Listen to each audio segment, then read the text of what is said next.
sehat walafiat. Amin ya Allah ya Robbal Alamin. Sebelumnya perkenalkan, nama saya Dita Rizkan Putri, NPM 192151118. Nah, pada kesempatan kali ini saya akan mempresentasikan mengenai proposal kuantitatif yang berjudul Pengaruh Model Problem-Based Learning berbasis Open-Ended terhadap kemampuan berpikir reflektif dan self-confidence.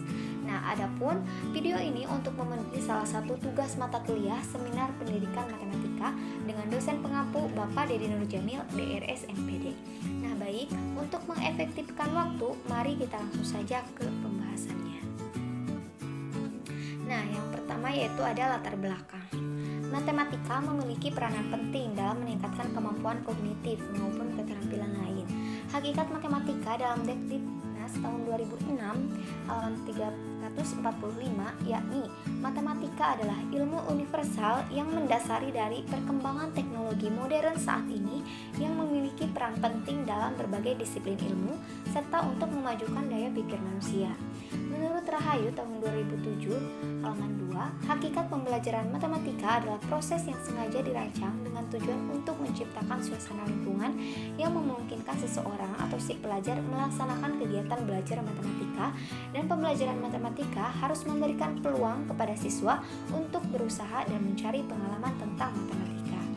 Tujuan pembelajaran matematika menurut Kemendikbud tahun 2013 yaitu meningkatkan kemampuan intelektual, khususnya kemampuan tingkat tinggi siswa, membentuk kemampuan siswa dalam menyelesaikan suatu masalah secara sistematik, memperoleh hasil belajar yang tinggi, melatih siswa dalam mengkomunikasikan ide-ide, khususnya dalam menulis karya ilmiah, dan mengembangkan karakter siswa. Nah, adapun menurut Pratikno tahun 2016 halaman 8, kemampuan berpikir reflektif dapat didefinisikan sebagai kemampuan siswa mengidentifikasi masalah, mengajukan alternatif penyelesaian dengan mempertimbangkan informasi yang berkaitan untuk menyelesaikan sebuah permasalahan guna memperoleh sebuah kesimpulan. Nah, self-confidence yang dimaksud dalam penelitian ini adalah kepercayaan diri siswa terhadap kemampuan yang dimilikinya. Menurut Indiasari dan kawan-kawan tahun 2014 halaman 82 bahwa kemampuan berpikir reflektif masih sangat jarang diperkenalkan guru dan dikembangkan pada siswa sekolah menengah. Berdasarkan hasil penelitian yang dilakukan Indiasari tahun 2013 menyatakan bahwa peserta didik di salah satu SMA di Kabupaten Tangerang kemampuan berpikir reflektifnya masih rendah. Hal ini diperkuat dengan hasil persentase peserta didik yang belum mampu menyelesaikan tugas-tugas berpikir reflektif. Misalnya, tugas menginterpretasikan, mengaitkan, dan mengevaluasikan adalah sebanyak 60%. Untuk meningkatkan kemampuan berpikir reflektif dan self-confidence siswa dapat dilakukan melalui kegiatan pembelajaran yang mendorong siswa untuk aktif dalam menanggapi suatu permasalahan. Nah, berdasarkan uraian di atas, peneliti tertarik untuk mengkaji lebih dalam penelitian dengan judul Pengaruh Model Problem-Based Learning berbasis Open-Ended terhadap kemampuan berpikir reflektif dan self-confidence. Nah, adapun untuk rumusan masalahnya yang pertama yaitu apakah model problem-based learning berbasis open-ended berpengaruh terhadap kemampuan berpikir reflektif dan self-confidence pada peserta didik? Kemudian rumusan permasalahan yang kedua yaitu bagaimana cara meningkatkan kemampuan berpikir reflektif dan self-confidence peserta didik. Nah, baik, kemudian kita lanjut ke definisi operasionalnya. Yang pertama di sini kemampuan berpikir reflektif. Kemampuan berpikir reflektif adalah suatu kesanggupan menghubungkan pengetahuan yang diperolehnya untuk menyelesaikan suatu permasalahan baru yang berkaitan dengan pengetahuan lamanya untuk memperoleh sebuah kesimpulan, yang mana di dalamnya terdapat serangkaian langkah-langkah pengetahuan yang telah dimiliki dan sedang dipelajari dalam menganalisa masalah, mengevaluasi, menyimpulkan, dan memutuskan penyelesaian yang terbaik terhadap masalah yang diberikan. Kemampuan berpikir reflektif diperoleh dari hasil tes kemampuan berpikir reflektif. Kemudian self-confidence. Self-confidence atau percaya diri adalah perasaan yakin akan kemampuan diri sendiri yang mencakup penilaian dan penerimaan yang baik terhadap dirinya secara utuh. Bertindak sesuai dengan apa yang diharapkan oleh orang lain sehingga individu dapat diterima oleh orang lain maupun lingkungannya. Self-confidence peserta didik diperoleh dari hasil penyebaran angket. Kemudian problem-based learning. Problem-based learning merupakan metode pembelajaran yang mendorong siswa untuk mengenal cara belajar dan bekerja sama dalam kelompok untuk mencari penyelesaian masalah-masalah di dunia nyata. Kemudian open-ended. Open-ended adalah suatu pendekatan dalam pembelajaran yang menyajikan suatu permasalahan dengan pemecahan melalui berbagai cara dalam mencari jawaban sesuai dengan caranya sendiri, sehingga dapat memberikan kesempatan peserta didik untuk mengembangkan cara berpikirnya, mampu memecahkan masalah yang berkaitan dengan konsep yang dipelajarinya. Nah, baik. Kemudian untuk tujuan penelitian yang pertama, untuk mengetahui pengaruh problem-based learning berbasis open-ended terhadap kemampuan berpikir reflektif dan self-confidence pada peserta didik. Kemudian, untuk mengetahui cara meningkatkan kemampuan berpikir reflektif dan self-confidence peserta didik. Nah, selanjutnya yaitu manfaat penelitian. Di sini ada dua, yaitu secara teoritis dan secara praktis. Secara teoritis, hasil penelitian ini dapat memberikan sumbangan informasi dalam pendidikan matematika yang berkaitan dengan model problem-based learning dan pembelajaran konvensional serta hubungannya dengan kemampuan berpikir reflektif dan self-confidence siswa. Nah, adapun secara praktis, hasil penelitian ini akan berguna bagi praktisi pendidikan sebagai alternatif model pembelajaran yang dapat digunakan dalam rangka meningkatkan kemampuan berpikir reflektif matematis dan self-confidence siswa. Baik, adapun untuk kajian teorinya, yang pertama kita akan membahas dulu mengenai kemampuan berpikir reflektif. Nah, di sini ada menurut beberapa ahli. Yang pertama menurut Rodiatun. Menurut Rodiatun, kemampuan berpikir reflektif adalah kemampuan berpikir siswa untuk menghubungkan pengetahuan sebelumnya dalam menganalisis, menilai, membuat keputusan, mengevaluasi persoalan atau masalah dengan pertimbangan yang hati-hati untuk mendapatkan suatu kesimpulan. Nah, sedangkan menurut Pratikno, yaitu kemampuan berpikir reflektif dapat didefinisikan sebagai kemampuan siswa mengidentifikasi masalah, mengajukan alternatif penyelesaian dengan mempertimbangkan informasi yang berkaitan untuk menyelesaikan sebuah permasalahan guna memperoleh sebuah kesimpulan. Nah, sedangkan menurut Widiati, yaitu suatu kesanggupan menghubungkan pengetahuan yang diperolehnya untuk menyelesaikan permasalahan baru yang berkaitan dengan pengetahuan lamanya untuk mendapatkan suatu kesimpulan. Nah, jadi berdasarkan beberapa pendapat di atas, melalui analisis sintesis, maka dapat disimpulkan bahwa kemampuan berpikir reflektif adalah suatu kesanggupan menghubungkan pengetahuan yang diperolehnya untuk menyelesaikan suatu permasalahan baru yang berkaitan dengan pengetahuan lamanya untuk memperoleh sebuah kesimpulan yang mana di dalamnya terdapat serangkaian langkah-langkah pengetahuan yang telah dimiliki dan sedang dipelajari dalam menganalisa masalah, mengevaluasi, menyimpulkan, dan memutuskan penyelesaian yang terbaik terhadap masalah yang diberikan. Nah, selanjutnya yaitu karakteristik berpikir reflektif.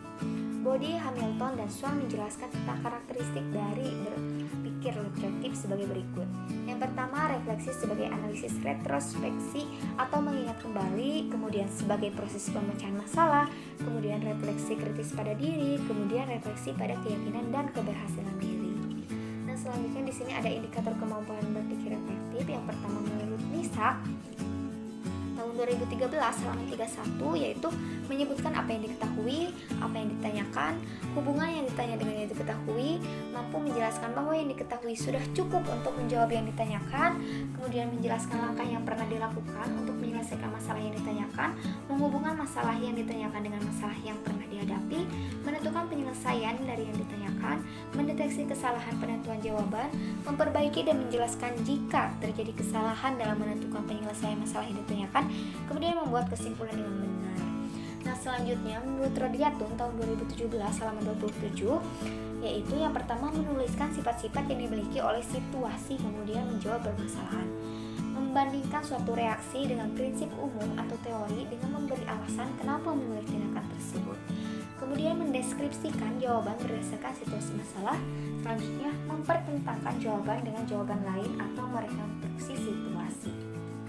Nah, kemudian menurut Pratikno tahun 2016 halaman 14, yaitu menyebutkan apa yang diketahui, apa yang ditanyakan, membuat dan mendefinisikan simbol matematika, kemudian menjelaskan metode yang dianggap efektif, kemudian menjelaskan metode yang akan dilakukan untuk menyelesaikan masalah, kemudian menghubungkan masalah yang ditanyakan dengan masalah yang pernah dihadapi, menyelesaikan masalah dengan menggunakan metode yang dianggap efektif, mendeteksi jika terdapat kesalahan penentuan jawaban, memperbaiki dan menjelaskan jika terjadi kesalahan penyelesaian masalah, kemudian peserta didik dapat membuat kesimpulan dengan benar.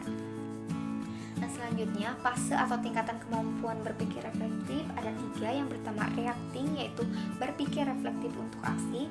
Kemudian elaborating, yaitu berpikir reflektif untuk evaluasi. Kemudian contemplating, yaitu berpikir reflektif untuk inquiry kritis. Nah, di sini ada contoh soal kemampuan berpikir reflektif dengan kompetensi dasar 4.8 dan level kognitifnya yaitu analisis atau C4. Dan ini untuk soalnya. Nah, dalam kemampuan berpikir reflektif yang diukur itu mengenai indikator yang tadi sudah dijelaskan. Nah, dari soal ini dapat dilihat dalam penyelesaian bahwa di sini ada fase reaktif yang menyebutkan apa yang diketahui, menyebutkan apa yang ditanyakan, kemudian menyebutkan hubungan antara yang ditanya dengan yang diketahui, kemudian mampu menjelaskan apa yang diketahui sudah cukup untuk menjawab yang ditanyakan. Nah, selanjutnya pada fase elaboratifnya, yaitu menjelaskan langkah yang pernah dilakukan untuk menyelesaikan masalah yang ditanyakan, kemudian menghubungkan masalah yang ditanyakan dengan masalah yang pernah dihadapi. Dan yang terakhir yaitu contemplating, yaitu menentukan penyelesaian atau solusi dari yang ditanyakan, kemudian membuat kesimpulan dengan benar. Nah, selanjutnya kita beranjak ke self confidence. Nah, untuk self confidence di sini ada menurut beberapa ahli juga. Yang pertama yaitu menurut Loster. Nah, menurut Loster, self confidence itu atau percaya diri merupakan suatu sikap atau perasaan yakin akan kemampuan diri sendiri sehingga orang yang bersangkutan tidak terlalu cemas dalam tindakan-tindakannya, merasa bebas untuk melakukan hal-hal sesuai keinginan dan bertanggung jawab atas perbuatannya, hangat dan sopan dalam berinteraksi dengan orang lain, memiliki dorongan berprestasi serta dapat mengenal kelebihan dan kekurangannya. Kemudian menurut Greenwich dan Amish pada Maret tahun 1988 bahwa self confidence merupakan suatu perasaan cukup aman dan tahu apa yang dibutuhkan dalam kehidupannya sehingga tidak perlu membandingkan dirinya dengan orang lain dalam menentukan standar karena ia selalu dapat menentukannya sendiri. Nah, sedangkan menurut Angelis dalam Rahayu tahun 2013 halaman 63 bahwa kepercayaan diri dapat diartikan sebagai sikap positif seorang individu yang memampukan dirinya untuk mengembangkan penilaian positif terhadap diri sendiri maupun terhadap lingkungan atau situasi yang dihadapinya. Nah, maka berdasarkan beberapa pendapat di atas melalui analisis sintesis dapat disimpulkan bahwa self confidence atau percaya diri adalah perasaan yakin akan kemampuan diri sendiri yang mencakup penilaian dan penerimaan yang baik terhadap dirinya secara utuh, bertindak sesuai dengan apa yang diharapkan oleh orang lain sehingga individu dapat diterima oleh orang lain maupun lingkungannya. Nah, kemudian aspek-aspek self confidence menurut Loster yaitu yang pertama keyakinan akan kemampuan diri, optimis, objektif, bertanggung jawab, kemudian rasional atau realistis. Nah, selanjutnya ada ciri-ciri percaya diri menurut Lai dalam Rahayu tahun 2013 halaman 68 sampai 69 yaitu yakin kepada diri sendiri, tidak tergantung pada orang lain, tidak ragu-ragu, merasa diri berharga, tidak menyombongkan diri, memiliki rasa keberanian untuk bertindak. Selanjutnya ciri-ciri percaya diri menurut Mardatilah dalam Kumara tahun 2016 halaman 36 sampai 37 yaitu mengenal dengan baik kekurangan dan kelebihan yang dimilikinya, membuat standar atas pencapaian tujuan hidupnya, tidak menyalahkan orang lain atas kekalahannya, kemudian mampu mengatasi perasaan tertekan, mampu mengatasi kecemasan dalam dirinya, tenang dalam menjalankan dan menghadapi segala sesuatunya, berpikir positif, kemudian maju terus tanpa harus menoleh ke belakang. Nah, sedangkan menurut Hakim dalam Rahayu tahun 2013 halaman 70 bahwa ciri dari percaya diri yang pertama yaitu selalu bersikap tenang dalam mengerjakan segala sesuatu, mempunyai potensi dan kemampuan yang memadai, menyesuaikan diri dan mampu berkomunikasi, memiliki kondisi fisik, mental, dan kecerdasan yang cukup, memiliki tingkat pendidikan formal, memiliki keahlian dan keterampilan, memiliki keterampilan bersosialisasi, serta memiliki pengalaman hidup yang selalu bereaksi positif di dalam menghadapi masalah. Nah, selanjutnya ini menurut Fatimah tahun 2010 halaman 149 sampai 150 bahwa ciri dari percaya diri yang pertama percaya akan kompetensi diri, kemudian tidak terdorong untuk menunjukkan sikap konformis, kemudian berani menerima, kemudian punya pengendalian diri yang baik, kemudian memiliki internal locus of control, kemudian mempunyai cara pandang yang positif, kemudian memiliki harapan yang realistik terhadap diri sendiri. Nah, Nah, selanjutnya untuk indikator percaya diri, menurut Harris Hendriana dan kawan-kawan dalam Delina Afrilianto dan Rohaiti tahun 2018, bahwa indikator utama rasa percaya diri atau self confidence yaitu percaya kemampuan sendiri, mandiri dalam mengambil keputusan, memiliki konsep diri yang positif, kemudian berani menyampaikan pendapat. Nah, adapun menurut Jumalia tahun 2018 ada 4 indikator self confidence. Di antaranya yang pertama, percaya kemampuan diri sendiri, bertindak mandiri dalam mengambil keputusan, memiliki konsep diri yang positif, kemudian berani mengungkapkan pendapat. Nah, kita beralih ke model problem based learning. Nah, di sana ada pendapat menurut beberapa ahli. Yang pertama yaitu menurut Dutch tahun 1995 bahwa problem based learning atau PBL adalah metode pengajaran yang bercirikan adanya permasalahan nyata sebagai konteks untuk para peserta didik belajar berpikir kritis dan keterampilan memecahkan masalah dan memperoleh pengetahuan. Kemudian menurut Pinkel dan Thorpe tahun 1995 bahwa PBL merupakan pengembangan kurikulum dan sistem pengajaran yang mengembangkan secara simultan strategi pemecahan masalah dan dasar-dasar pengetahuan dan keterampilan dengan menempatkan para peserta didik dalam peran aktif sebagai pemecah permasalahan sehari-hari yang tidak terstruktur dengan baik. Nah, kemudian menurut Suradijono tahun 2004, PBL adalah metode belajar yang digunakan masalah sebagai langkah awal dalam mengumpulkan dan mengintegrasikan pengetahuan baru. Nah, berdasarkan beberapa pendapat di atas dapat disimpulkan bahwa problem based learning atau PBL merupakan metode pembelajaran yang mendorong siswa untuk mengenal cara belajar dan bekerja sama dalam kelompok untuk mencari penyelesaian masalah-masalah di dunia nyata. Nah, selanjutnya ada kelemahan model pembelajaran problem based learning. Yang pertama, ketika siswa tidak memiliki minat atau tidak mempunyai kepercayaan bahwa masalah yang dipelajari sulit untuk dipecahkan, maka mereka akan merasa enggan untuk mencoba. Kemudian, keberhasilan model pembelajaran ini membutuhkan cukup waktu untuk persiapan dan kemudian tanpa pemahaman mengapa mereka berusaha untuk memecahkan masalah yang sedang dipelajari, maka mereka tidak akan belajar apa yang mereka ingin pelajari. Nah, kemudian ada langkah-langkah model pembelajaran problem based learning menurut Polia dalam Syaban tahun 2009. Ada 4 langkah dalam menyelesaikan masalah, yaitu yang pertama, memahami masalah. Nah, itu yang pertama, memahami masalah. Pada kegiatan ini yang dilakukan adalah merumuskan apa yang diketahui, apa yang ditanyakan, apakah informasi cukup, kemudian kondisi apa yang harus dipenuhi, kemudian menyatakan kembali masalah asli dalam bentuk yang lebih operasional. Kemudian yang kedua yaitu merencanakan pemecahannya, kemudian melaksanakan rencana, kemudian memeriksa kembali prosedur dan hasil penyelesaian. Nah, selanjutnya ada keunggulan model pembelajaran problem based learning.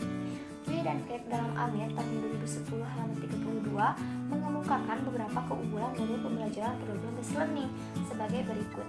Yang pertama yaitu punya keaslian seperti di dunia kerja, kemudian dibangun dengan memperhitungkan pengetahuan sebelumnya, kemudian membangun pemikiran yang metakognitif dan konstruktif, kemudian meningkatkan minat dan motivasi dalam pembelajaran. Nah, selanjutnya kita beralih ke open-ended. Di sana ada beberapa pengertian menurut beberapa ahli. Yang pertama yaitu menurut Suyatma bahwa pendekatan open-ended merupakan pembelajaran yang menyajikan permasalahan dengan pemecahan berbagai cara sehingga dapat melatih dan menumbuhkan originalitas, ide kreatif, kognitif yang tinggi, kritis, komunikasi interaksi, sharing, keterbukaan, serta sosialisasi.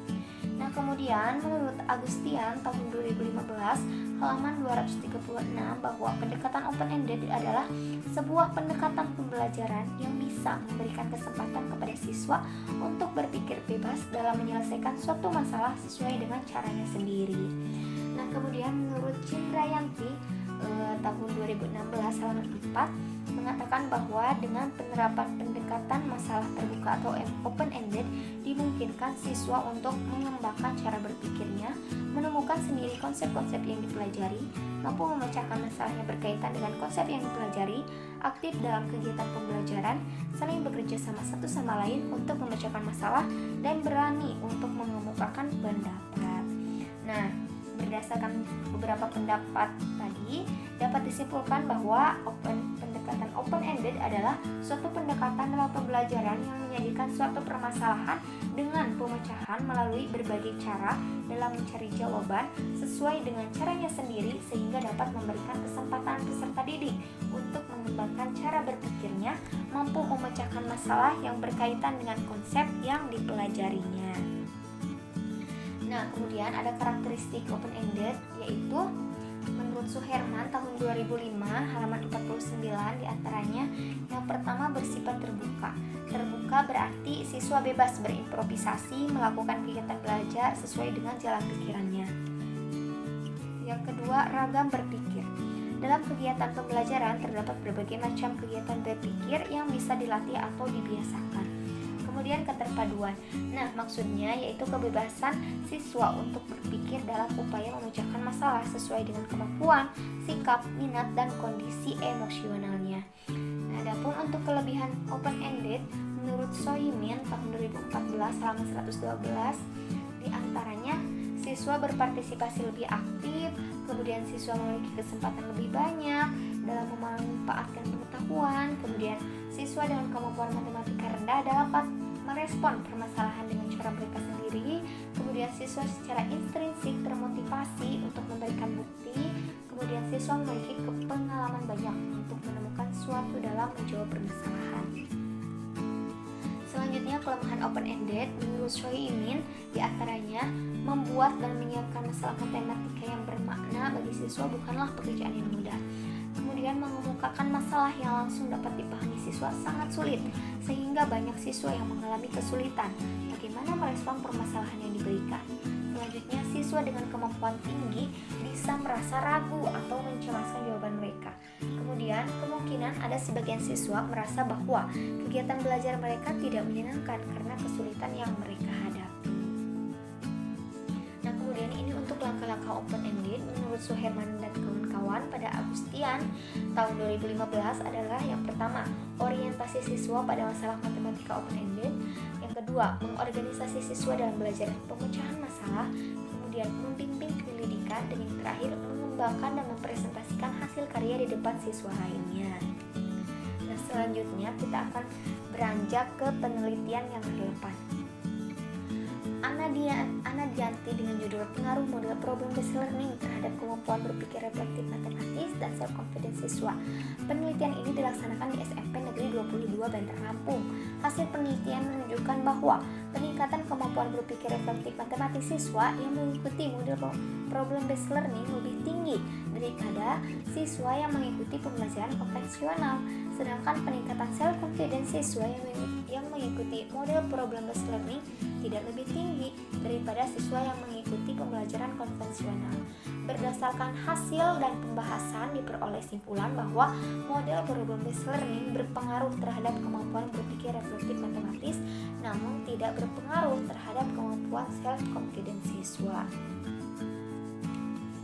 Nah, selanjutnya untuk penelitian yang kedua yaitu Ade Ruhayati, Jarnawi Afghani Dahlan, Lujana dengan judul Meningkatkan Kemampuan Berpikir Kritis, Kreatif, dan Reflektif Siswa SMA melalui Pembelajaran Open-Ended. Nah, penelitian ini dilaksanakan di beberapa sekolah menengah di kota dan kabupaten Bandung dengan subjek penelitian adalah siswa SMA atau MAN.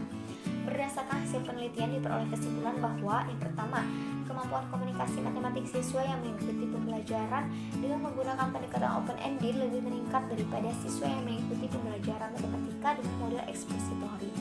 Yang kedua, terdapat peningkatan kemampuan berpikir reflektif siswa yang memperoleh pembelajaran matematika dengan menggunakan pendekatan open-ended melalui model pembelajaran kooperatif. Berdasarkan hasil perhitungan, peningkatan yang terjadi tergolong dalam kategori sedang dengan perolehan rata-rata sebesar 0,31. Dan yang ketiga, peningkatan kemampuan berpikir kreatif siswa yang mendapatkan pembelajaran pemecahan masalah matematis terbuka atau open-ended lebih baik dibandingkan dengan siswa yang mendapatkan pembelajaran ekspositori. Kemudian yang keempat, respon siswa terhadap pembelajaran matematika dengan pendekatan open-ended itu positif. Nah, selanjutnya untuk kerangka berpikir, dalam penelitian ini yang menjadi variabel bebas adalah model pembelajaran, sedangkan variabel terikatnya adalah kemampuan berpikir efektif dan self-confidence peserta didik.